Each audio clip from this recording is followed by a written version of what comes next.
तो फ्रेंड, राधे राधे। कैसे हैं आप लोग? आशा करती हूँ कि आप लोग अच्छे होंगे और भगवान श्री कृष्ण की कृपा और माता राधा रानी की कृपा आप सब पर हमेशा बनी रहे। तो आप सभी को सबसे पहले फागुन मास शुक्ल पक्ष की एकादशी की शुभकामनाएं देती हूँ। और फिर मैं शुक्ल पक्ष की आमल एकादशी की कथा कहती हूँ। तो आप लोग ध्यानपूर्वक सुनिए। माता एकादशी की जय। फागुन मास शुक्ल पक्ष की एकादशी। मानधाता बोले, हे ब्राह्मण, हे महाभाग, हे ब्रह्म योनि, जो आपकी मेरे ऊपर कृपा है तो ऐसा व्रत कहिए जिससे मेरा कल्याण हो। वशिष्ठ जी बोले कि रहस्य और इतिहास सहित व्रतों में उत्तम व्रत कहता हूँ जो संपूर्ण फलों को देने वाला है। हे राजन, आमल की एकादशी का व्रत बड़े पापों का नाश करने वाला है और सब लोगों को मोक्ष देने वाला तथा 1000 गोदान के फल को देने वाला है। हिंसा करने वाला व्याघ्र की जैसी मुक्ति हुई उस प्राचीन इतिहास को मैं कहता हूँ।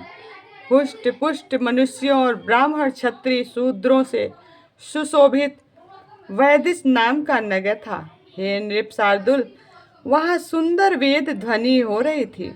उस सुंदर नगर में कोई नास्तिक और दुराचारी नहीं था। और चंद्रवंशी पाशविंदुक राजा के वंश में पैदा हुआ धर्मात्मा सत्यवादी चित्ररथ नामक प्रसिद्ध राजा था। वह राजा 10,000 हाथियों के समान बलवान, धनी तथा शस्त्र शास्त्रों को जानने वाला था। उसके राज्य में निर्धन और लोभी कहीं नहीं दिखाई देते थे। दोनों पक्ष की एकादशी को मनुष्य भोजन नहीं करते। हे राजसत्तम, इस प्रकार भगवान की भक्ति करते हुए मनुष्यों को सुखपूर्वक बहुत वर्ष बीत गए। कुछ समय बीतने पर फागुन शुक्ल पक्ष की द्वादशी युक्त एकादशी प्राप्त हुई। हे विभो, हे नृप, उस एकादशी को बालक बूढ़े सब ने मिलकर नियम और से उपवास किया। राजा स्नान करके प्रजा के साथ मंदिर में गए। राजा छत्री उपानह पंच रत्न और सुंदर गंध से सुशोभित किया। दीपमाला से युक्त परशुराम जी के साथ ऋषियों समेत सावधानी से पूजन किया और आमल का भी पूजन किया। हे जामदग्नि, हे रेणुकानन दर्वधन, हे आमल की छाया से युक्त भुक्ति मुक्ति को देने वाले, आपको नमस्कार है। हे धात्री, ब्रह्मा से उत्पन्न सब पापों को नाश करने वाली आमल की तुमको नमस्कार है। मेरे अर्घ को ग्रहण करो, तुमको नमस्कार है। उसी समय वहां एक शिकारी आया। भूख और प्यास से युक्त पाप के भार से पीड़ित कुटुंब के लिए जीव हिंसा करने वाला, सब धर्मों से अलग वह आमल की एकादशी का जागरण और दीपकों से सुशोभित उस स्थान को देखकर वहां बैठ गया। यह क्या है, ऐसा मन में सोचकर आश्चर्य करने लगा। उसने वहां रखे हुए कलश के ऊपर दामोदर भगवान का दर्शन किया। वहां आमल का वृक्ष और दीपक जुड़े हुए देखे और पंडितों के मुख से भगवान की कथा सुनी। मूर्छित होने पर भी एकादशी का महात्म्य सुना। विस्मय युक्त होकर रात में जागरण किया। फिर प्रातःकाल सब मनुष्य नगर में गए।